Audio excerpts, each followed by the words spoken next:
Muy buenos días, estimados estudiantes. Bienvenidos una vez más a la clase de Economía Política cuarto. Siendo las 9 de la mañana, vamos a dar inicio al tema que estamos viendo.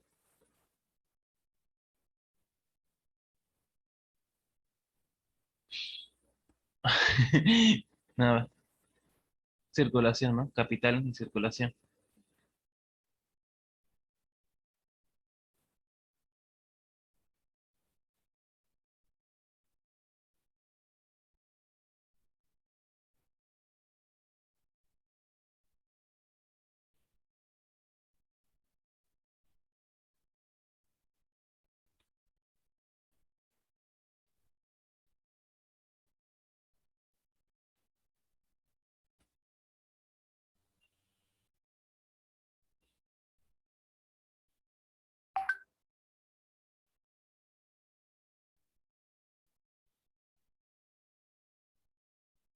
A ver, ¿no?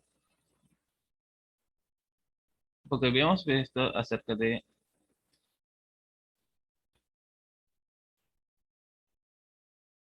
estamos viendo del sistema económico, ¿no? Y del sistema económico habíamos partido acerca de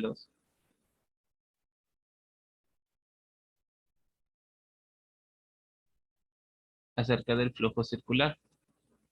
Ah, estamos hablando del trabajo, ¿no? Bueno, siguiendo con esto del sistema económico, ¿qué creen que sea del flujo circular? Es circular. Oh, wow, vaya.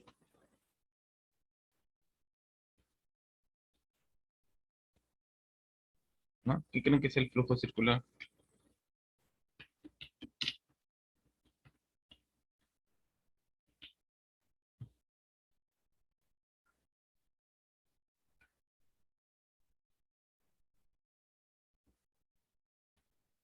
El flujo circular es un modelo económico que refleja el funcionamiento, viendo que la economía es cerrada, es decir, que los consumidores gastan todo su ingreso. No existe el Estado y no hay comercio internacional. El flujo circular es un modelo económico que pretende explicar cómo se relacionan dos tipos de agentes económicos. Por un lado se encuentran los hogares o familias, consumidores, y por otro lado, las empresas, productores. En la economía, el flujo real se trata de un flujo circular entre familias y empresas, que se da en el traspaso de bienes y servicios, desde las empresas a las familias, mediante su venta y al traspaso de servicios de trabajo, de las familias a las empresas. Los consumidores pertenecen al grupo de recursos humanos y de recursos naturales y capital. Dichos recursos y el capital siendo contratados a las empresas o productores para producir bienes y servicios, materia primas e insumos y bienes de capital comprados por los consumidores. De esta forma es como se conforma el ciclo que siempre vuelve a empezar. La familia en economía no es definido como un activo económico, cuya función en la economía es la de consumir, ahorrar, invertir y ofrecer servicios de trabajo. La familia con las empresas constituyen los principales agentes microeconómico y macroeconómico.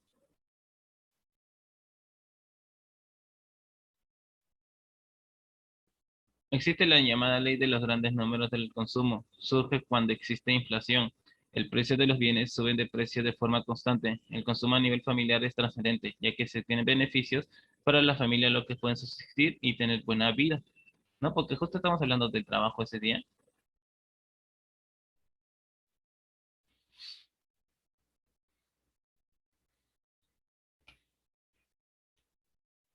en la cual estamos viendo, pues no, si estamos hablando del trabajo, estamos viendo del capital. No sé si se recuerda.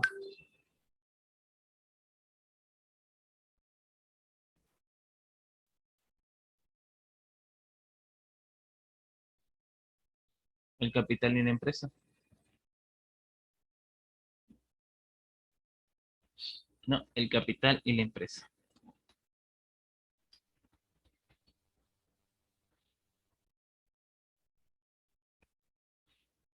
Para ustedes, ¿qué sería el capital? A ver, ¿no? ¿Qué sería el capital?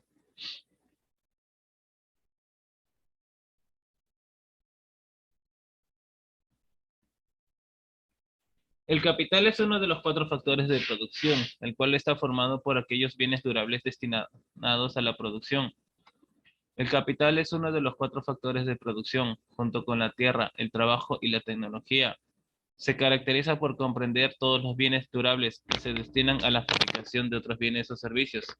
Así, por ejemplo, un horno es parte del capital de un panadero ya que lo utiliza para cocinar el pan, ¿no? Otro bien, y los servicios de que le entrega durarán por varios años. En esta línea, el capital sirve para generar valor, esto a través de la fabricación de otros bienes o servicios, o mediante la obtención de ganancias o utilidades sobre la tenencia o venta de valores. Para producir bienes o servicios, el capital debe combinarse con otros factores productivos. La combinación precisa dependerá de la tecnología utilizada y de las características del bien o servicio producido, ¿no? El capital aumenta la productividad de los otros factores productivos. Sin embargo, si el capital se mantiene fijo y el resto de los factores aumenta, el alza de productividad será decreciente. El capital también se refiere a los recursos financieros que se invierten en un determinado proyecto para la fabricación o venta de servicios. Además, también se considera capital a las ganancias de intereses u otras ganancias financieras. Por ejemplo, ¿no? Siempre se habla, ¿no? Siempre se habla, ¿no? Que tienes que tener una suma de dinero, ¿no? Tienes que tener ciertos para poder avanzar, ¿no?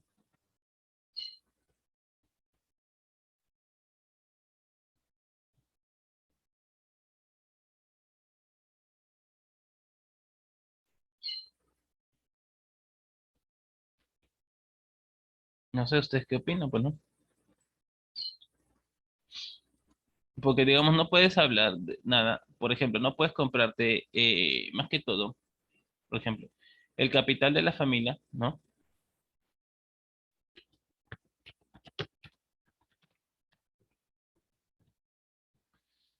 Por ejemplo, la familia tiene un capital mensualmente, ¿no? Así, digamos, para poder satisfacer todas sus necesidades, ¿no? Para satisfacer la familia sus necesidades, ¿qué necesita? Un capital, o sea, digamos, la forma en cómo vivir, ¿no?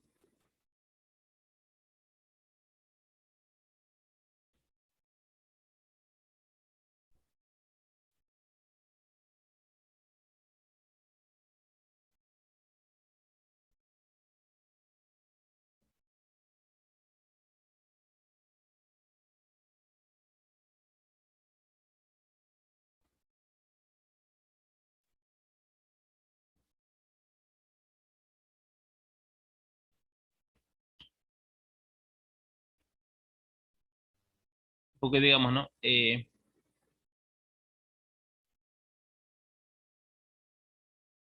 Ya que esto se puede entender, ¿no? Como un componente material de producción, básicamente constituido también, digamos, para las empresas, es como el material constituido por maquinaria, utilaje o instalaciones que en combinación con otros factores como el trabajo, materias primas y los bienes intermedios permite crear bienes de consumo. Según Michael Parkin, el capital son las herramientas, los instrumentos, la maquinaria, los edificios y demás construcciones que se utilizan para producir bienes y servicios. En sentido contable, se concreta en los bienes y derechos, elementos patrimoniales del activo, menos las deudas y obligaciones, lo que son los pasivos. De todo lo cual es el titular el capitalista. Así se dice que se capitaliza o se emplea capital cuando aumenta su activo o disminuye su pasivo, o se incorporan nuevas aportaciones de socios o se reduce el endeudamiento con terceros. Cuando el superior es al activo, se resuelve que la unidad económica está en situación de capital negativo, ¿no? El capital debe distinguirse analíticamente de la empresa en sí y de la gerencia, aunque en muchos casos los papeles sociales de capitalista o empresario y gerente, ¿no? Se pueden dar simultáneamente en una misma persona, como suele suceder en las unidades productivas más pequeñas.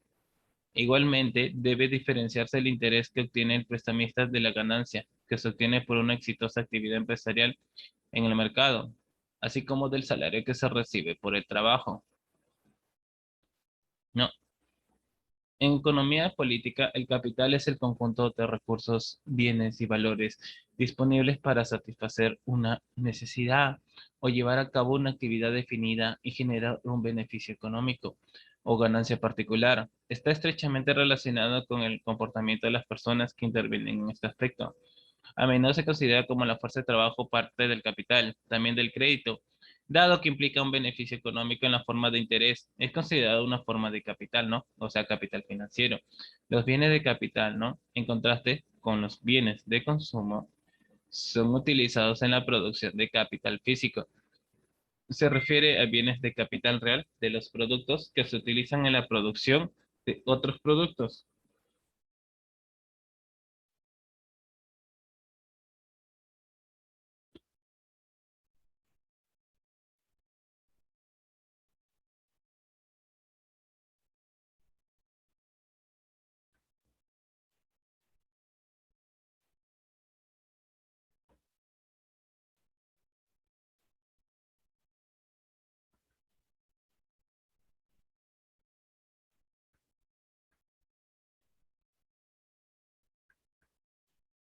¿No? En los bienes del capital se incluyen fábricas, maquinaria, herramientas y diversos edificios.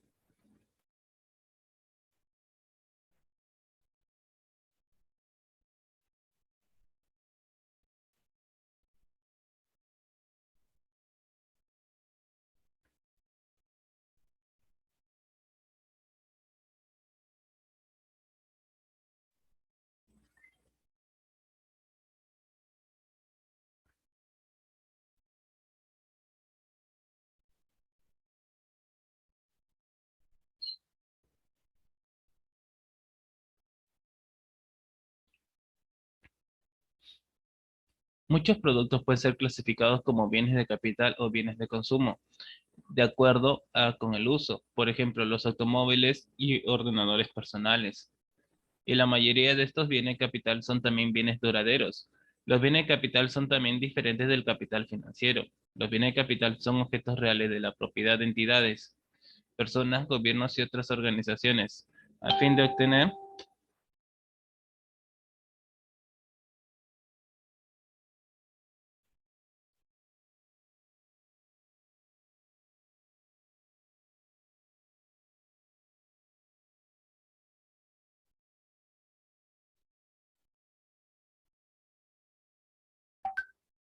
¿No? A fin de obtener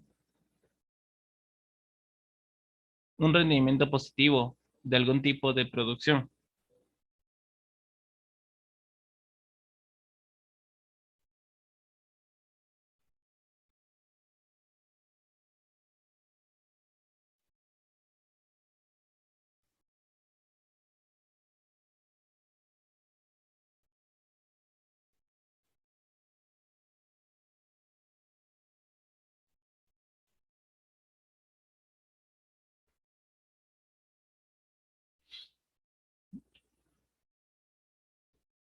La actividad que se realiza puede ser la producción, el consumo, la inversión,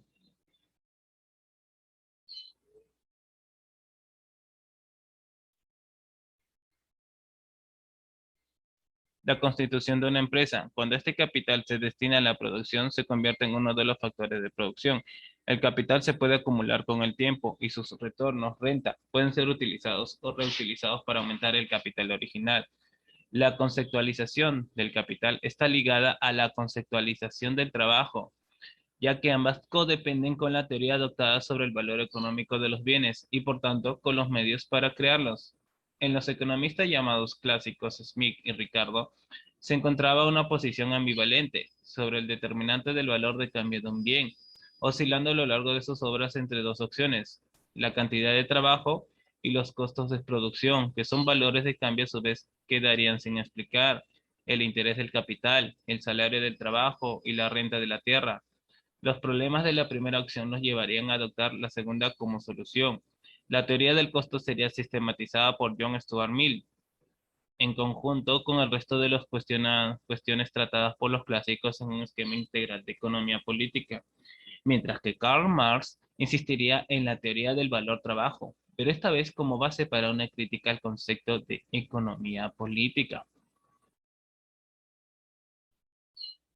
¿no? Digamos, por ejemplo, debajo de la casa, si tienen un capital ustedes que viven, por ejemplo, también tienen su capital tipo mueble, ¿no?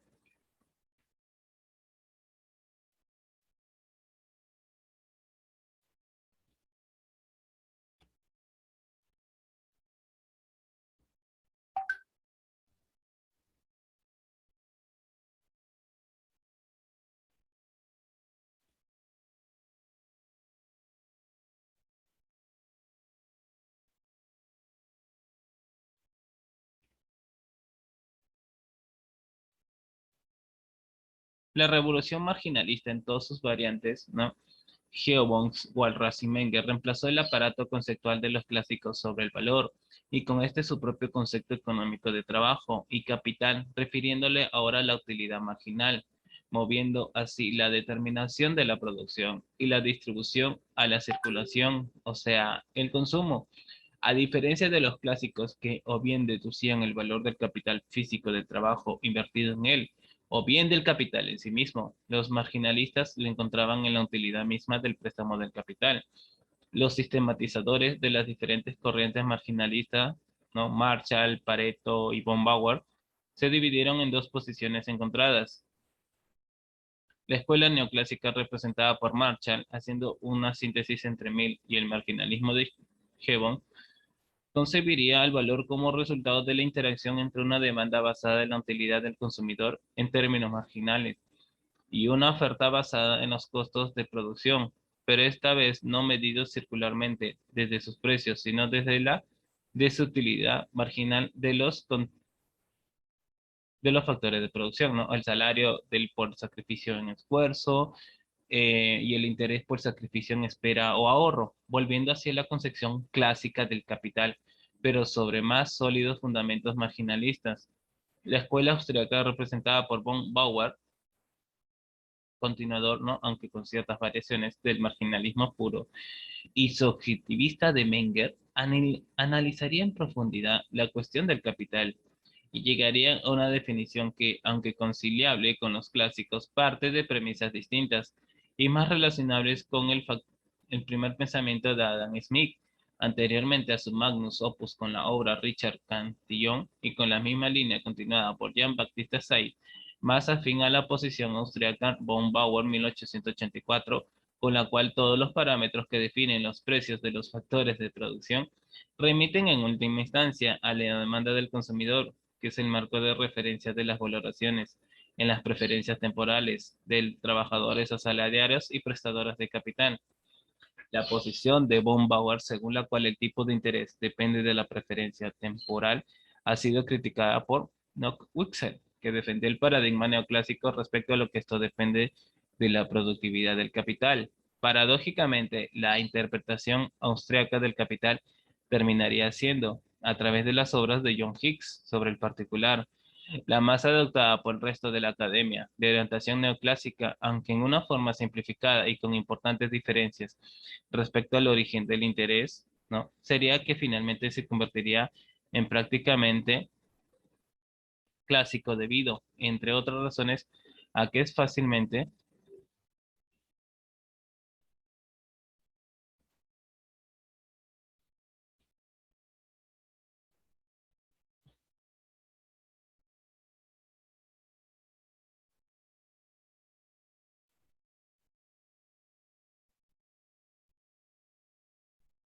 y con importante diferencia respecto al origen del interés, ¿no?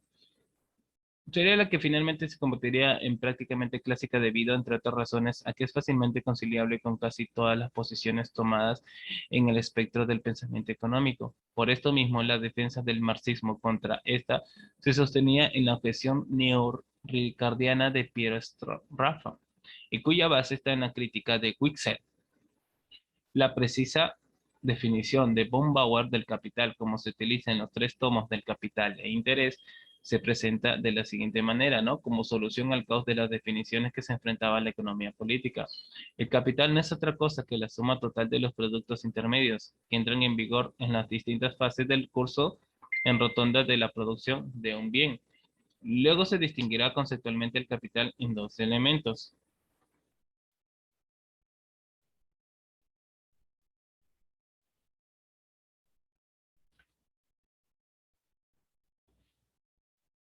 cualitativamente distinto: el capital medio de producción, entendido como los bienes de producción, y el capital privado, como derechos de propiedad sobre el capital en función en una forma de adquisición, la privada independiente, que dependa directamente e internacionalice como interés la utilidad del mismo. El interés del capital es explicado por el autor en una forma distinta que la clásica, pero sin embargo extrapolable, ya que se basa en el préstamo del capital o bien en el adelanto por parte de su propietario, sea este su creador directo o indirecto.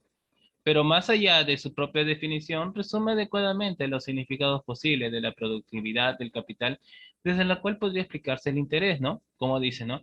Así pues, una tesis tan sencilla aparentemente como la de el capital es productivo, encierra, según hemos visto, nada menos que cuatro secciones claramente distintas, que resumiremos, ¿no? Por ejemplo, el capital puede producir mercancías, ¿no? El capital puede producir mercancías. Puede producir más mercancías de las que podrían producirse sin él. El capital puede producir más valor del que podría producirse sin él. Puede producir más valor del que él mismo tiene. Eso ya depende de cada persona, ¿no? Sobre estas definiciones separadas o combinadas, diferentes autores han intentado dar sus propias explicaciones del interés, la productividad simple, la concepción compleja de la productividad, las teorías del uso, la teoría de abstinencia, las teorías del trabajo, las teorías de la explotación y otras concepciones eclécticas. Como todas estas teorías, von Bauer presenta la propia que luego sería pulida, criticada y corregida por sus sucesores austríacos, Friedrich von Wieser, Frank Fedel, Ludwig von Mises y Ulrich Beck, y particularmente por Friedrich August von Hayek, quien desarrollaría una completa teoría del capital, logrando por primera vez que se tratara la cuestión más allá de su relación con la tasa de interés hasta el conocimiento interior de la estructura productiva del capital, integrándola finalmente con la teoría del ciclo económico. La explicación de von Bauer del tiempo como el origen del interés del capital enlaza el marginalismo mengeriano con el resto de la escuela austríaca. Y se trata de la visión opuesta a la teoría de explotación marciana, ¿no? Como digamos, eh, el argumento lo desarrolla en las críticas que dirige a Say y a Roche, quienes explicaban a la renta del capital por su productividad. Von Bauer admite que la utilización de la máquina aumenta la productividad física, pero de aquí dos se deriva necesariamente que el producto deje una plusvalía después de cubrir el costo del capital invertido. La productividad del medio de producción tendrá incidencia en la generación de valor, pero hay que dilucidar el mecanismo por el que se genera el interés del capital. La explicación está en la teoría del interés, contenida en el libro quinto de la teoría positiva del capital. Según von Bauer, el interés se origina por tres razones combinadas. La primera es que existe una preferencia por los bienes presentes por sobre los bienes futuros.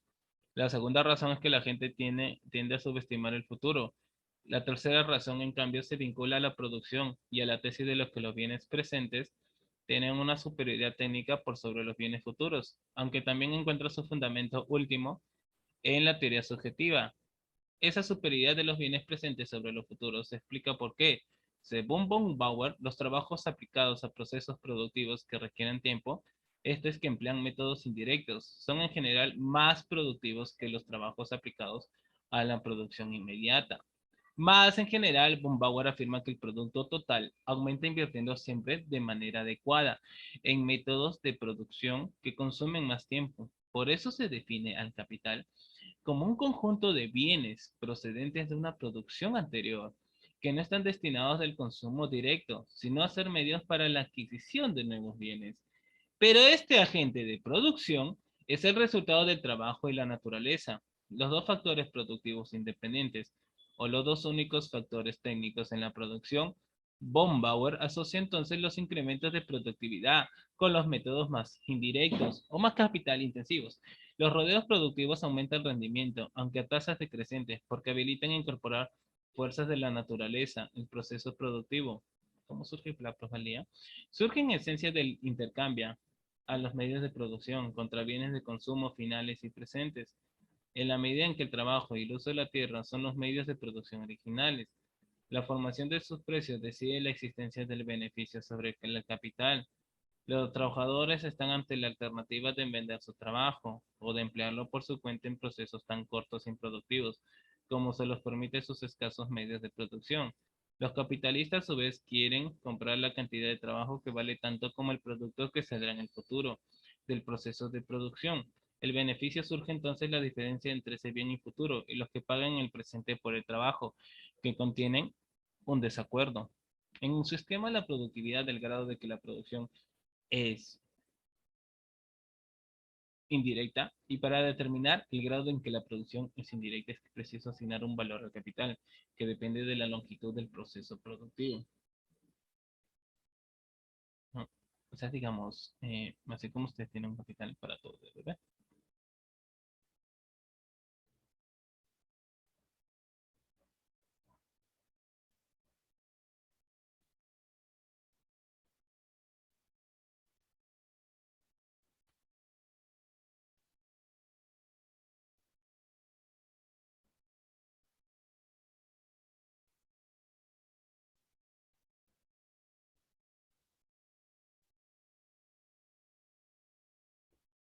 ¿No? La comprensión hayekiana del capital, aunque técnica y dirigida a entender primero la estructura de la producción desde cada capital particular, entroncan por el origen de su análisis con la del economista peruano Hernando de Soto, pero el cual la cuestión de la necesidad de la dispersión de la información subjetiva se transforma en la productividad misma de la evolución en que las delimitaciones objetivas de la asignación de la información se concretizan a través de la propiedad en el mercado, explicando así el capital en un sentido social global, reeditando la interpretación marciana, aunque partiendo de sistemas distintos al de austríacos y neoclásicos. El autor reelaboraría como productiva la función de la propiedad en relación con el capital que Marx solo veía como útil y hasta productiva, por ser necesaria para forzar el trabajo a modificarse a sí mismo a través de y para la creación compulsiva de plusvalía, al menos hasta encontrar un límite del capital mismo. La revisión crítica del concepto marxiano de valor como trabajo incorporado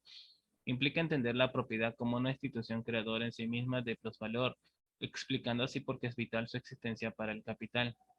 ¿No? Como dice, ¿no? Por ello es crucial reconocer los paradigmas marxistas latentes y luego añadirles lo que hemos aprendido en el siglo transcurrido desde que murió Marx. Hoy podemos demostrar que si bien Marx vio claro que es posible generar una vida económica paralela a los activos físicos mismos y que las producciones del cerebro humano aparecían como seres independientes dotados de vida, no llegó a captar del todo de que la propiedad formal no es un simple instrumento de apropiación, sino también un medio para alentar la creación del genuino valor adicional utilizable. Tampoco advirtió que los mecanismos contenidos en el sistema de propiedad mismo son los que dan los activos y el trabajo invertido en ellos la forma requerida para la creación del capital. Marx comprendió mejor que nadie en su tiempo que en economía no hay mayor ceguera que la de considerar los recursos exclusivamente en términos de sus propiedades físicas.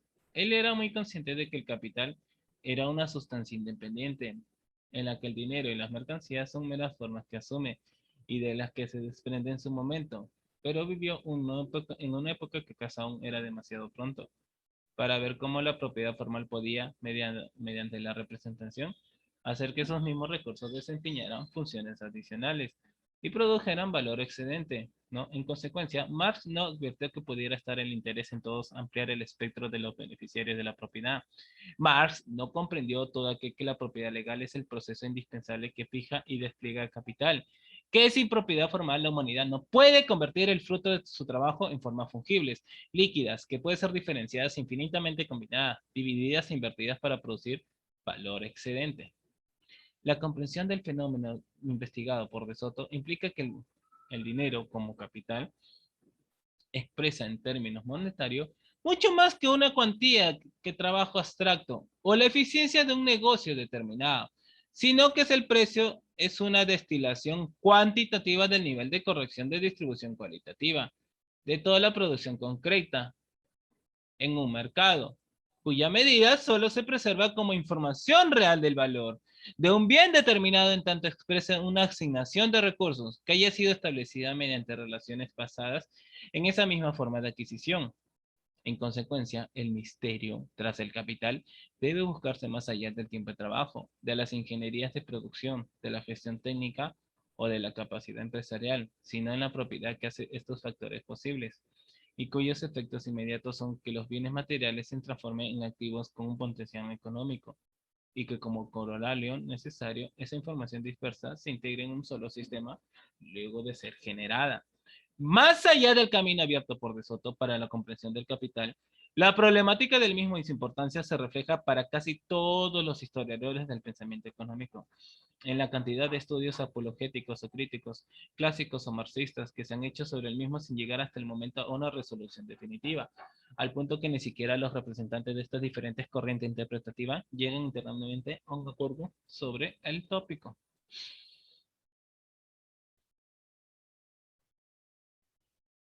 ¿no? Por ejemplo, tenemos el enfoque neoclásico. ¿A qué creen que se refiere? Bueno, fíjense la definición.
El enfoque neoclásico, ¿no?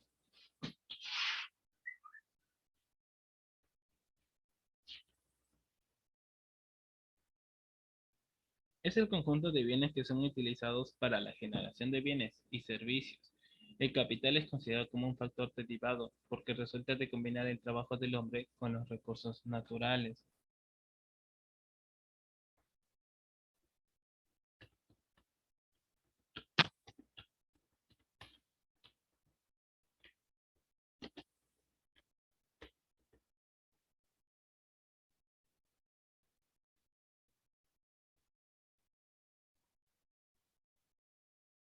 No, o sea, por la acción del trabajo sobre la naturaleza, por el excedente económico y por medio del ahorro.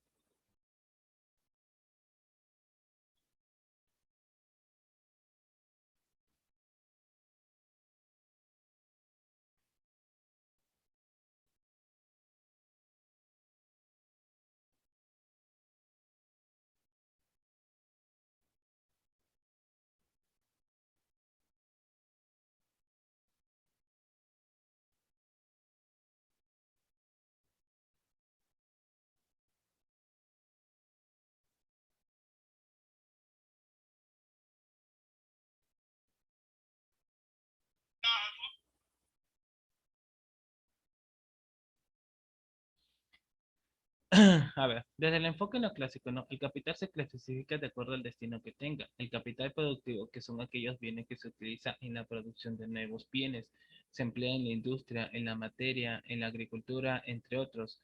Es el capital destinado a la producción y se va a dividir de acuerdo a su rotación. Por ejemplo, ¿no? Capital fijo, que se utiliza en varios procesos productivos. Por ello transfiere su valor por partes a los productos que generan. Ejemplo, ¿no? El capital destinado a la compra de máquinas, herramientas, vehículos locales, los que al ser utilizado en varios procesos de producción pierde su valor lentamente. A este valor se le denomina depreciación. El capital circulante se utiliza en un solo proceso productivo, transfieren su valor totalmente al producto del cual pasa a formar parte. ¿No? Por ejemplo, el capital empleado en la adquisición de telas, hilos, botones en una fábrica de camisas es considerado capital circundante porque son utilizados en una sola oportunidad. En general, los insumos, las materias primas, los salarios son considerados capital circundante. y el capital lucrativo, ¿no? Lo constituyen los elementos que son destinados por su propietario para obtener una renta o ingreso. El capital que se destina como depósito en un banco y genera intereses o la inversión en la bolsa de valores. En ambos casos se producen bienes ni servicios, pero sí se genera una renta.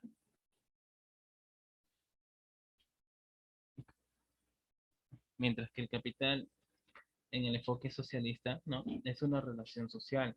Es resultado de las relaciones sociales de producción entre los capitalistas y los obreros. Así lo consideraban. Bueno, en este caso, digamos, divide el capital de acuerdo si se crea valor o no, tanto el capital constante, ¿no?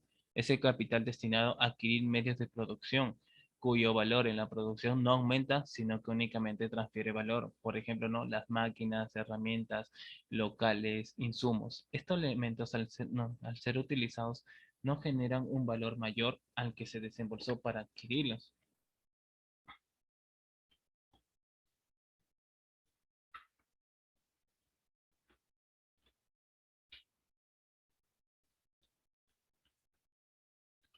Capital variable, ¿no? Es el capital invertido en el pago por la fuerza de trabajo. El obrero en la producción genera un valor mayor al salario que percibe. La diferencia es la plusvalía, la cual es apropiada por el propietario de los medios de producción.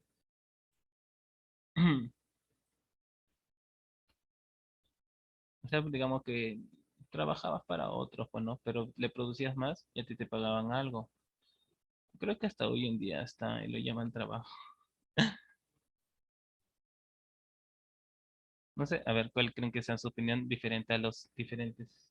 No, ¿cuál creen que sea su opinión a las diferentes enfoques, ¿no?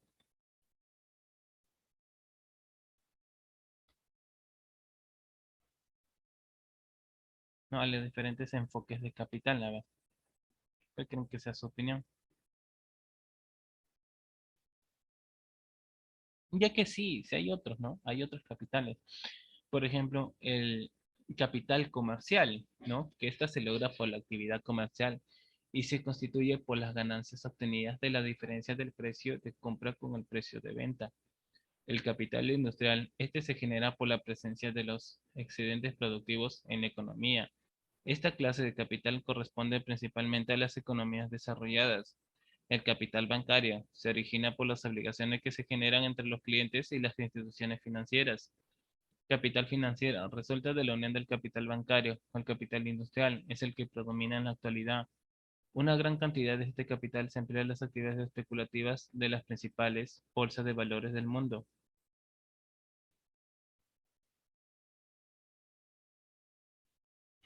¿No?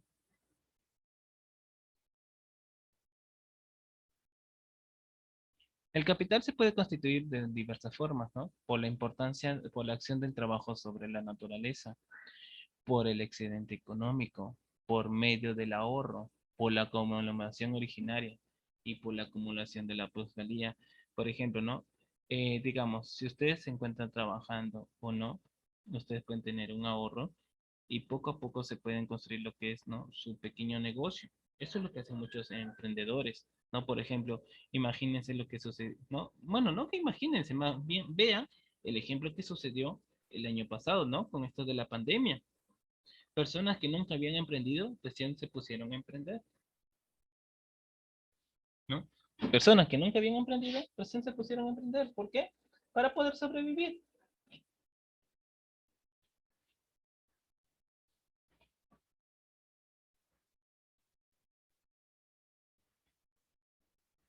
Eso es lo que sucede, ¿no? Digamos, cuando uno no está adecuado, pero puedes aprender. Claro, digamos, algunos tuvieron sus ahorros, pero cuando salió, bueno, el tema de las AFP, ¿no? Y todo ello, empezaron, bueno, a emprender.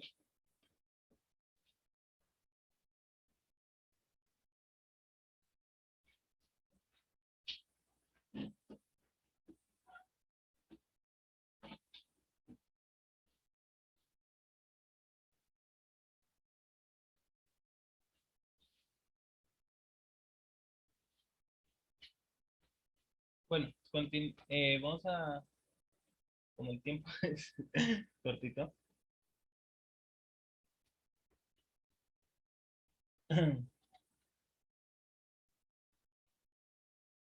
Continuamos en la segunda parte, ¿no? O sea, vuelven a entrar con el mismo link que se les envió. Ya, vuelven a entrar con el mismo link que se les envió.